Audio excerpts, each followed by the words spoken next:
Todos los colores tienen una historia interesante. ¿Qué es un color a la tiza? ¿Puede un color tener distintos nombres? ¿Pueden crearse nuevos colores? Voy a contarte la historia de 5 colores magníficos que tal vez muchas personas ignoran mientras transformo completamente el espacio donde grabo y edito.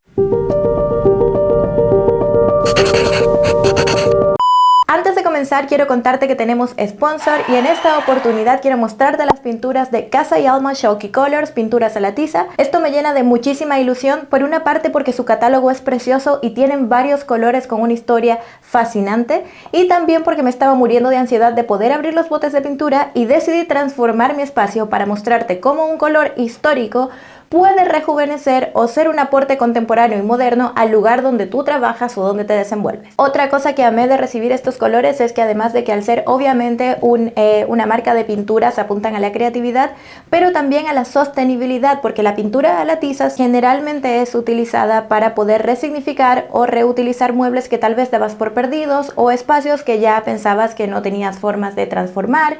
Qué sé yo, esto me encantó. Pero ¿puede un color histórico transformarse en algo contemporáneo, moderno? De hecho, este tipo de pintura tiene mucho que ver con Miguel Ángel y la Capilla Sixtina. Te voy a contar muchos datos interesantes. Y sí, vamos a hacer muchos cambios en mi lugar de trabajo. Pero si tienes dudas de aspectos técnicos o de cómo se utiliza o de algunos ejemplos o proyectos en los cuales lo quieras ocupar, tienen un canal súper completo en YouTube, así que te voy a dejar el link en la descripción si quieres ir para allá y ver toda la aplicación técnica, porque yo me remito a mi área que tiene que ver con la historia y su aplicación, pero en aspectos técnicos de este tipo de pintura ellos son los expertos, así que eso, manos a la obra. Advierto que este video tiene muchos saltos en el tiempo y lo hice con mucho amor y mucha edición, sobre todo edición, así que vas a encontrarte con varios momentos de la semana en los que estuve interviniendo una cosa, pintando otra, y vamos a ir haciéndolo lo más dinámico posible porque te voy a ir contando con periodos de tiempo distintos todo lo que fue ocurriendo acá, mientras te voy revelando los colores que decidí elegir y aplicar en mi espacio. Lo primero que hice fue buscar ayuda, porque mi espacio de trabajo es muy pequeñito, tal vez no imaginas cuán pequeño puede ser, y una vez habiendo cambiado de lugar las cosas, empezar a pensar en color. ¿Sí? ¡Hola!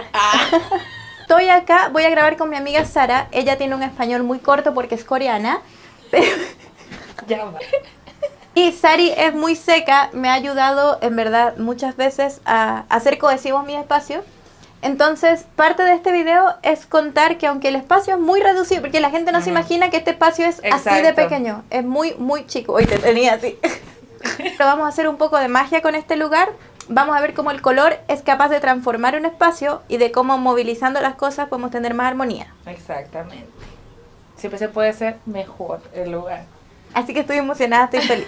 Por ejemplo, se supone que un espacio para pintar, que debe ser tu lugar de conexión, de relajación, de estar en sintonía contigo mismo, te debería dar paz. Y esto está todo como muy caótico. Y acá hay algunos espacios que queremos aprovechar con unas cosas y mover piezas. Como este, por ejemplo, este cajón de luz. Yo no lo uso a diario, si acaso lo uso una vez al mes cuando hay poca luz para grabar. Entonces eso se va a mover de ahí. No, estoy emocionada, me gusta, así que manos a la obra. Lana del Rey. Yo me fui en una volada, me tiré porque estoy preparando unos cuadros que van a ir en esa pared, que vamos a desocupar, y Sara está liberando todo lo que está en ese mueble. Está horrible aquí. Que igual lo vamos a dejar de este lado para saber cómo van las cosas, pero yo igual después lo voy a pintar, solo que al menos ya sé qué cosas van a ir en qué orden, porque eso, esta cabecita que ven acá, todo lo planifica muy muy bien. A ver si nos gusta, es otra cosa. Va a pasar. No sabemos si nos gusta inclinado o contra la pared, que igual taparía un pedazo de ventana, pero bueno, un pedazo que siempre está tapado igual con la cortina, entonces no es como que hay tanta pérdida del espacio por ponerlo. Y ya estamos liberando esta pared. ¿Que nos quedan más cositas? Este mueble que estaba aquí ya se fue para allá, y solo si se alcanza a leer cómo ya este espacio se ve mucho más liberado y más fresco, y ese peso visual cayó para allá. Ese espejo redondo va a quedar ahí un poco solo, porque cuando yo grabo me veo en ese espejo, entonces me es muy útil. Pero vamos bien. Aquí hay demasiadas cosas de la Sara, como que la Sara tiene demasiadas cositas. Y se trató de hacer lo que se pudo con todo eso, porque en verdad es mucho. Y todo cosas muy pequeñas aparte, como que sí. Me quedó muy hermoso. De verdad que sí, me encanta. Estoy mostrando con más detalle qué bonito quedó todo organizado, la impresora, todo. El espejo, como les decía, esta pared totalmente liberada, y ahora aquí sí empezamos con el color. Y ya cuando por fin tenía un espacio organizado fue cuando decidí elegir qué colores iban a ser los principales para intervenir mi espacio. Para mí era muy importante que cada color tuviera una historia, porque yo soy esa clase de personas que cuando veo un color o veo un lugar le gusta saber por qué está ahí. Y para eso hice paletas de color, distintas pruebas, mezclé los colores sobre papel, vi cómo se secaban, porque no es lo mismo un color cuando está húmedo que cuando está seco. Así que sí, fue un proceso muy largo y espera hasta el final del video para descubrirlo. En verdad no, quiero mostrar de una vez cuáles fueron los colores que elegí, porque si no siento que este video se puede hacer infinito, pero lo cierto es que conseguí una forma de que fuese todo colorido y armonioso sin que pareciese necesariamente una habitación para niños. Y el primer color del que te quiero hablar dentro de mi selección es este que está acá, Be Greige. Amo profundamente este color y de hecho lo elegí para darle un acabado muy fino al borde del marco de mi puerta, porque de esa manera apunto a generar la sensación de que la pared es un poco más amplia de lo que es, ya que el marco obviamente al ser en un color oscuro encierra ese recuadro donde está la puerta. Este color está a medio camino entre el gris y el beige, por eso se llama greige. Y es un color que es histórico porque, bueno, pertenece a nuestra historia, pero es bastante moderno y bastante contemporáneo. Aunque también hay una historia que sostiene que fue el diseñador Giorgio Armani, el diseñador italiano, quien hacia 1975 en una colección de verano presentó el greige como un color oficial de la firma.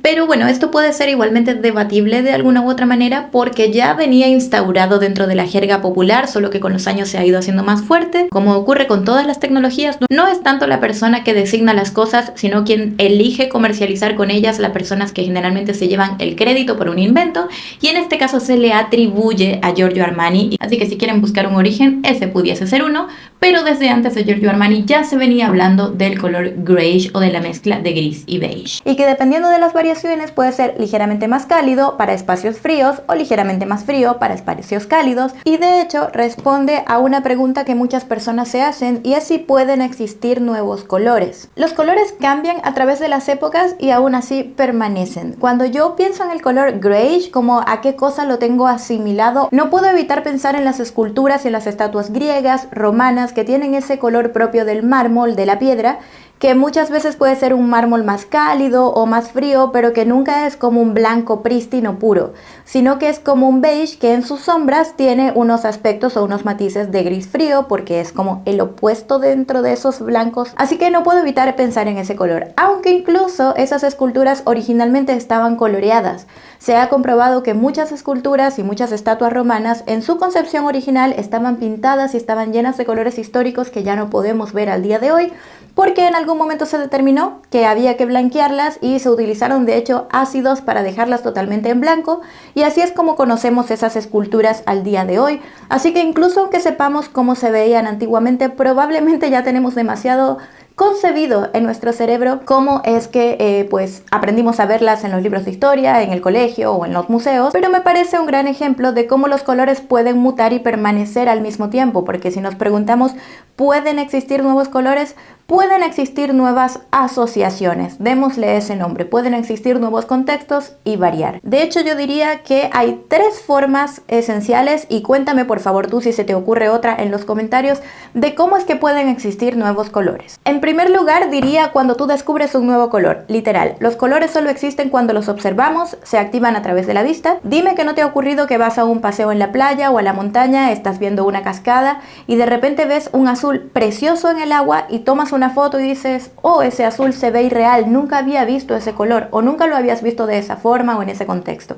Ahí yo creo que de una u otra manera existe un nuevo color dentro de tu retina y se acaba de ampliar tu paleta. Otra forma de que exista un nuevo color es cuando, por ejemplo, se descubre una nueva formulación química, como ocurrió hace un par de años con el Jimin Blue, en el caso de un científico que descubrió una nueva forma de estructurar un azul y se ha convertido en una rareza y en una exquisitez dentro de las paletas de muchos pintores, aunque muchos otros consideran que no, que se parece demasiado a un cobalto y que, bueno, es demasiado costoso porque no lo encuentra un azul tan especial, pero ciertamente fue un descubrimiento nuevo y tiene cualidades especiales al momento de pintar. Y la tercera forma es por designación, cuando ya sea culturalmente o incluso se haya registrado un color como marca, como ocurre con el azul Tiffany o el rojo Ferrari, que ya está designado específicamente ese color como algo que es parte de. En la cultura popular contemporánea siento que eso ocurre mucho con el greige, que ya se le da ese nombre, ya existe de esa manera en los catálogos, y aunque antaño podríamos decir que habían colores parecidos porque por ejemplo puede ser algún tipo de color mármol e incluso color topo,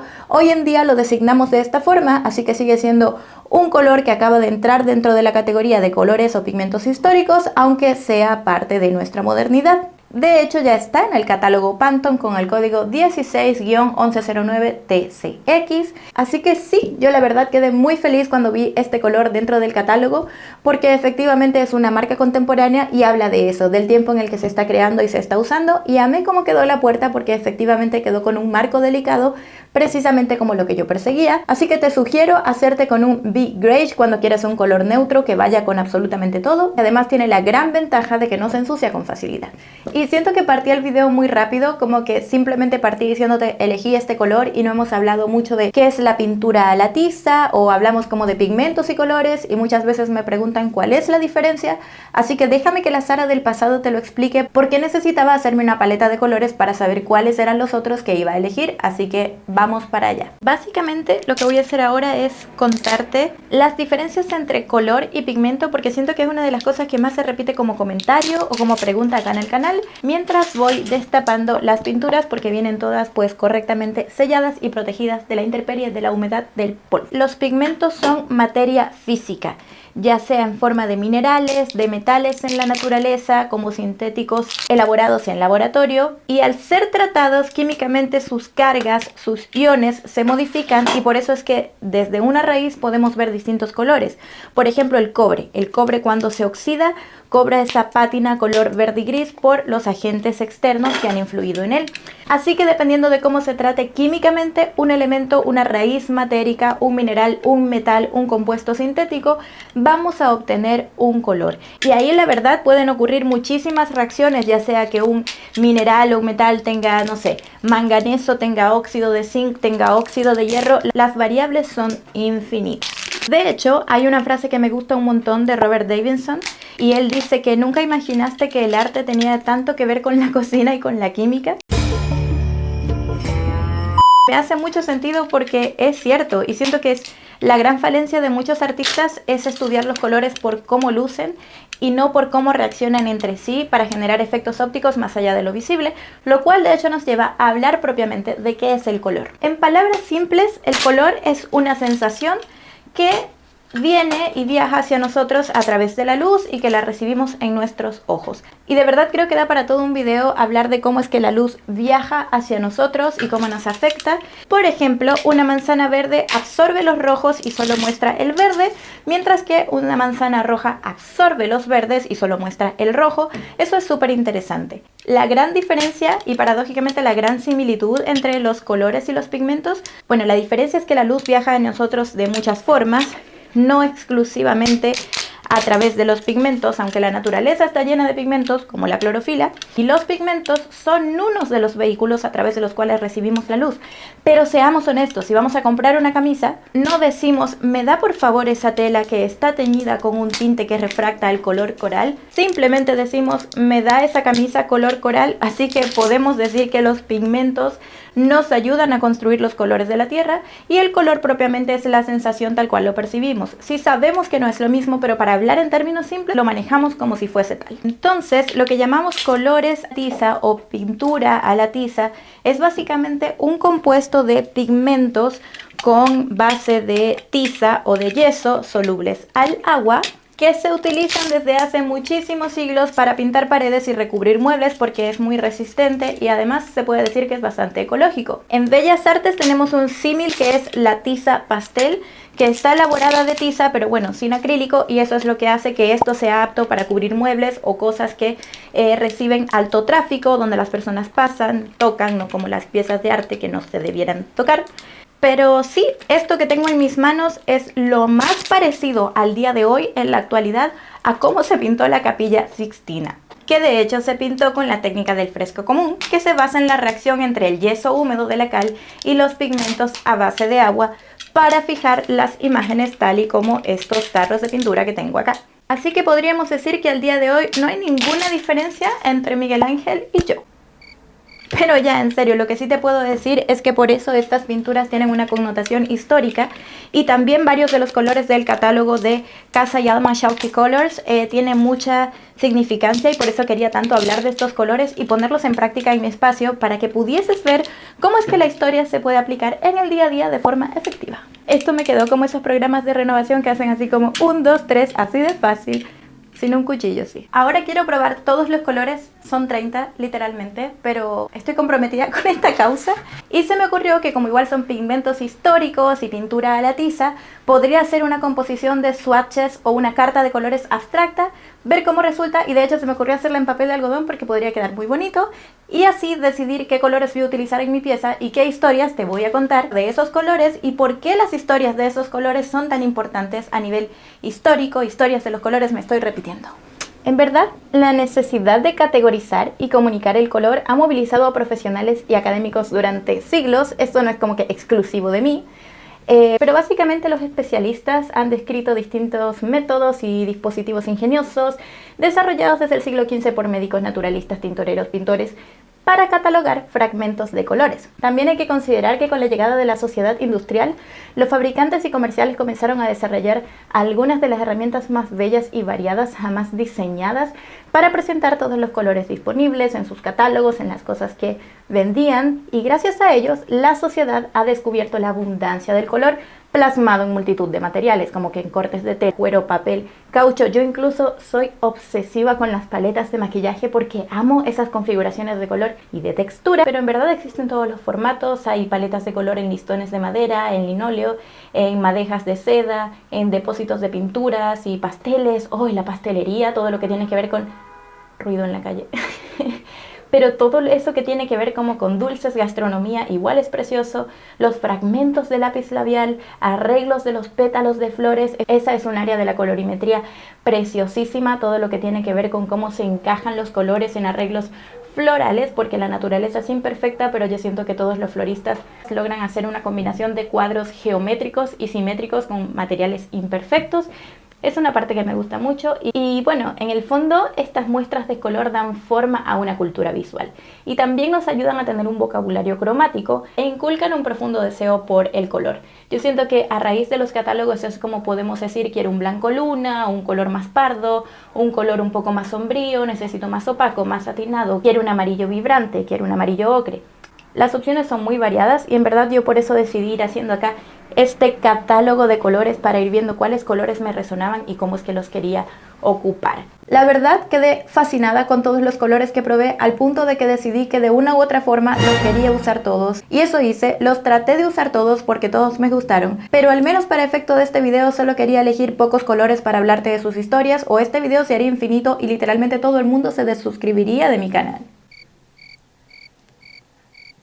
Así que estos son los otros 4 colores que finalmente elegí. Como bien te había mostrado en el principio, elegí el color celeste. Y este color lo utilicé para separar un fragmento de la pared y delimitar una suerte de paleta gigante de colores que se me ocurrió hacer. Tengo que decir que el celeste o el azul claro en general a mí me encanta y de hecho comparte su raíz etimológica con un color que yo utilizo mucho cuando pinto, que es el cerúleo. Celeste tiene su raíz etimológica en el latín de caelestis, que se refiere a lo que proviene del cielo, y el cerúleo también tiene su raíz etimológica en el latín, pero tiene una significancia que para mí puede ser tal vez un poco más poética, que es el color del cielo. Entonces está como lo que proviene del cielo y lo que es el color del cielo, y creo que siempre este color está asociado a tintes poéticos. Por ejemplo, en el catálogo Pantone se llama No me olvides, como la flor, no sé, tiene muchas connotaciones bonitas y por eso lo quería aplicar, además de que lo voy a utilizar para dividir un espacio donde planeo hacer algo muy colorido y espero que me resulte. El celeste es un color realmente fascinante, no solo por su raíz etimológica. Pertenece a la familia del cobalto y existe recién desde el año 1860, así que es un cobalto claro. Y considerando que solo tiene menos de 200 años, es interesante pensar que se ha hecho o que desde el principio solo existía en formato de acuarela. Se utilizaba para los acuarelistas, quienes generalmente lo aprovechaban para pintar cielos. Pero precisamente por eso, como los acuarelistas nunca son populares en nada, era una pintura de estudio o que utilizaban los pintores para planificar las obras importantes, entre comillas, que eran los óleos. De hecho, aquí voy a insertar como un dato de la cultura popular, pero si viste El diablo viste a la moda, el momento en el que Miranda hace ese discurso bélico sobre cómo nos influyen las decisiones que toman las casas de moda y de hecho los colores, el discurso que le da a su asistente gira en torno al azul cerúleo, cuando ella le está diciendo bueno, que básicamente ella cree que la moda no tiene nada que ver con ella, pero que si va directo a su closet va a ver que por lo menos hay un suéter azul, y eso es debido a que el color tendencia es el azul cerúleo y ni siquiera ella se ha dado cuenta. Así que podemos decir que es un color que está inserto dentro de nuestra cultura popular, aunque creamos que no. Igual hay muchos artistas que le dieron un uso desbordante, por supuesto Vincent Van Gogh. Siempre mencionamos a los mismos artistas, al menos cuando hablamos del periodo de las vanguardias o lo moderno de la pintura, porque se descubrían muchos pigmentos en ese momento. Entre las obras más famosas está también Dans la Soirée de Claude Monet y Bertha Morisot de Edouard Manet. Estos son aplicaciones del cerúleo. Joya, joya, joya. El tercer color que decidí sumar, y que de hecho no había forma de que no decidiera sumarlo, es el siena tostado. Yo tengo una relación muy emocional con este color. Mi hija se llama Siena por este color. No había por dónde no incluirlo, pero el siena tiene una historia preciosa porque básicamente es uno de los primeros pigmentos históricos, si no el más antiguo, utilizado en cavernas. Y de hecho existe la siena tostada y también está la sombra tostada. Básicamente todos son tratamientos distintos de algún tipo de tierra que se les puede subir más o menos la temperatura al momento de tostarla para convertirla en pigmento, o que pueden tener más óxido de hierro o pueden tener más manganeso. La historia del color siena además es hermosa porque se extraía originalmente de la ciudad de Siena, en Italia, y este pigmento era tan solicitado que hacia 1941 de hecho se agotaron las reservas y se prohibió su extracción de este lugar por temas, por supuesto, de protección patrimonial, y ahora se fabrica con sus equivalentes sintéticos en laboratorio. En teoría, el color cuando se extrae puro es el color siena. Cuando se tuesta un poco toma un color acaramelado, y cuando tiene más manganeso tiene un tono más frío o más sombreado, y ahí es cuando se le conoce como sombra tostada. Pero la verdad esto varía mucho de acuerdo al fabricante. Por ejemplo, este siena tostada a mí se me hace a medio camino perfecto entre el sombra tostada y el siena tostada, pero así es como lo designa la marca. Pero de cualquier forma para mí era perfecto porque ya en mi estudio y en mi espacio de trabajo tengo demasiados colores cálidos, así que me venía bien un color con una tendencia un poquitito más fría. En el mundo del arte, el que lo usó por excelencia fue Caravaggio, que generaba esos altos contrastes claros y oscuros, tonos de piel, sombras profundas. Lo hacía de una forma excepcional. Y si te estás preguntando cómo obtenerlo en tubos de pintura o cuando quieras adquirirlo, pues tienes que tener muy presente que cuando dice PY43 o Pigment Yellow 43 se refiere a que es un color siena natural crudo, mientras que cuando dice pigmento rojo 102 indica que es un siena tostado natural, un siena más acaramelado. Pero es un color hermoso, creo que conviene muchísimo tenerlo siempre en tu paleta y prestarle más atención. El otro color del que te quería hablar es del verde Nilo. Este no lo apliqué puro en una pared, de hecho hice una gran paleta gigante en la que fui mezclando distintos colores para generar en mi espacio de trabajo esa suerte de paleta gigante. Así que hay muchos colores más que el verde Nilo, pero yo te quería hablar del verde Nilo porque cuando vi que este color estaba en el catálogo, cuando lo recibí, no lo podía creer. Yo siento que para hablar de color y los egipcios habría que hacer uno o dos o una serie de 3 videos porque este universo es infinito. Literalmente creo que esta civilización fue la más avanzada en cuanto a la producción de pigmentos sintéticos. De hecho, si ves el río Nilo, en verdad es como de un azul índigo muy similar al de cualquier mar, y a veces se torna de rojo, entiendo que por un tipo de alga que tiene en la superficie. No manejo muy bien temas biológicos o marítimos, fluviales, porque es un río, no un mar. El río Nilo no es necesariamente verde, pero se habla de verde Nilo para referirse al verde de los egipcios, y es un color igualmente designado en la modernidad y que está muy arraigado en varios catálogos de color profesionales. Ya se instauró cuál es el verde Nilo, y el motivo por el que para mí es tan importante unificar estos mundos de Egipto, egipcios y color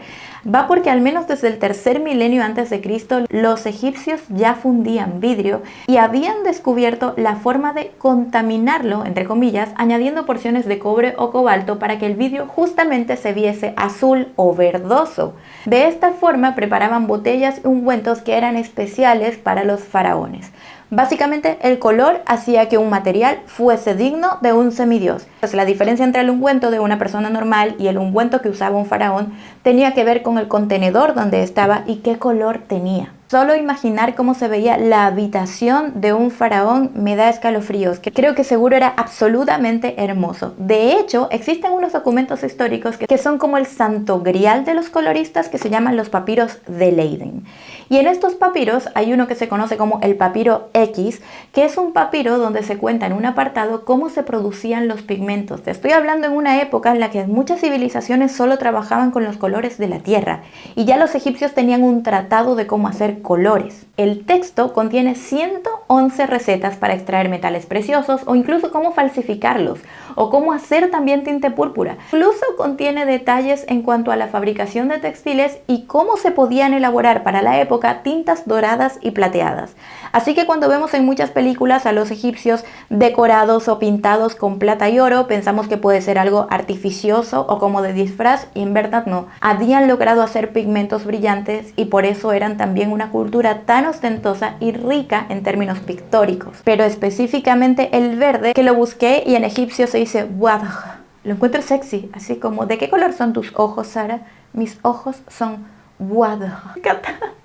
Bueno, incluso el verde lo hacían mezclando malaquita, que es un residuo o mineral de cobre, y para ellos el verde simbolizaba la bondad, el crecimiento, la vida, la otra vida y la resurrección. De hecho, el más allá para los egipcios era conocido como el campo de juncos, y en algunas eras también se le llamaba como el campo de malaquita.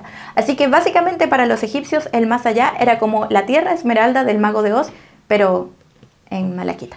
También es importante no dejar de mencionar que Cleopatra era conocida por utilizar verde en su maquillaje. De hecho, se ha instaurado muchísimo en la cultura popular. Recordemos a Elizabeth Taylor personificándola. Y esto no es menor porque si bien esto fue una moda que entiendo que impuso Nefertiti, Cleopatra fue la que la popularizó, y ella se hacía unas líneas gruesas que iban desde el ojo hasta el nacimiento de su pelo o pequeños trazos que se extendían paralelos a sus cejas con este color. Y el último color que elegí dentro del catálogo gigante que recibí, y que por eso esto se ve así porque lo usé ya prácticamente todo, es el color palo rosa, y con esto quería pintar un mueble que tengo desde hace años. Este mueble lo hizo una de mis mejores amigas, ella es española, se devolvió a España, y yo siempre había querido pintar este mueble pero no me atrevía, con un poco de pudor, porque es como, no, es el mueble de mi amiga. Siempre lo he tenido en mi espacio de trabajo porque me llena de cariño, cada vez que lo veo pienso en Monse, ahí guardo mis materiales, en fin. Pero también lo había querido pintar desde hacía mucho tiempo y no sabía qué color elegir. Y esto es importante porque el contexto sociocultural de un color puede hablar de cómo lo designemos. El palo rosa es el mismo color que decimos rosa pulga, que existe gracias a las pulgas y a María Antonieta, así que te sugiero que vayas inmediatamente a ver el video que tengo sobre cómo se creó ese color, porque en verdad es fascinante. El rosa palo es un color con un tono amaderado, de ahí su nombre, y que también combina muy bien con algunas maderas precisamente por esto. Antiguamente también había un árbol que se llamaba palo rosa porque su madera era rosácea, así que es como que ambos términos son opuestos, pero se refieren a lo mismo. Además, en general asociamos este tipo de color al tiempo porque es un color claro, apagado, deslavado o añejo, pero por eso también se traduce a nostalgia, a infancia, a dulzura detenida en el tiempo. De hecho, en la antigüedad este tono se usaba específicamente en la ropa de muchos niños varones. Y uno de mis pintores contemporáneos favoritos, que es Cy Twombly, esto es discutible, mucha gente va a decir como, ¿qué? ¿Eso no es arte? Bueno, lo amo, lo amo, lo amo. Utiliza mucho rosas y utiliza mucho ese color rosa viejo, y yo siento que eso es lo que le da un carácter tan soberbio a sus pinturas. El punto es que decidí utilizarlo para pintar mi mueble porque quería que no se viese de madera todo lo del estudio, que fuese tan plano, y lo combiné con la pared que ya había decidido pintar con varios colores, y aquí es donde te muestro el resultado final. Yo de verdad quedé fascinada, fascinada, fascinada por mí. Es increíble cómo con pequeños toques de color en los lugares precisos puedes modificar un espacio que es tan importante para ti. Quiero igual contar una pequeña desgracia que tuve, y es que se me cayó un bote de pintura totalmente negra Así que ahora estoy esperando que llegue una alfombra gigante que va a tapar ese espacio, pero que me hace ilusión porque creo que va a combinar muy bien con todo lo que puse. Pero aparte de ese trágico accidente, amé cómo quedó la pared, amé cómo quedó mi mueble con todas las cosas puestas. Siento que tengo un espacio mucho más equilibrado, que lo puedo transitar con más comodidad, y también es una invitación a que si tienes un espacio pequeño o tal vez a veces no tienes el lugar ideal, solo con replantearte los colores que apliques y cómo lo puedes convertir en un espacio que te inspire y que te parezca más productivo, pueden surgir grandes ideas. Por lo menos en lo que a mí respecta, ahora tengo una paleta de colores frente a mí para inspirarme, para seleccionar alguno, para volver a pensar desde cero cuando quiero hacer algo creativo, y eso me genera mucha alegría. Para la lectura del día de hoy te quiero recomendar Nature's Palette o La Paleta de la Naturaleza. Esto está introducido por Patrick Batty y este libro es una versión muy prolija del catálogo de Vernor, que fue como el primer catálogo Pantone, de hecho generado para y por los naturalistas. Es un libro muy joya donde hay distintos catálogos de paletas inspirados en la naturaleza. No es tanto un libro teórico como un libro de apreciación visual. Si te gusta saber cómo se ven los colores y de ahí te provoca investigar después sus historias, porque así, respondiendo a la última pregunta de activación que había dejado al principio de este video, todos los colores tienen una historia interesante porque siempre ocurre alguna magia, o bien para formularlos, o bien para crearlos, o para descubrir cómo se designaron. Por eso aprender de color es tan fascinante. Nunca podemos dejar de aprender. Es una historia que siempre está mutando y creciendo y que nos va dejando registros exquisitos, ya sea desde el mundo de los pintores, desde la decoración o propiamente desde la historia y lo teórico, y para eso estoy yo, para contarte todo eso. Así que eso, me despido, te dejo un beso, gracias por llegar hasta acá. Si no te has suscrito, por favor suscríbete, cuéntame si te gustó cómo quedó mi espacio de trabajo, yo la verdad quedé muy feliz. Gracias por ver, chao.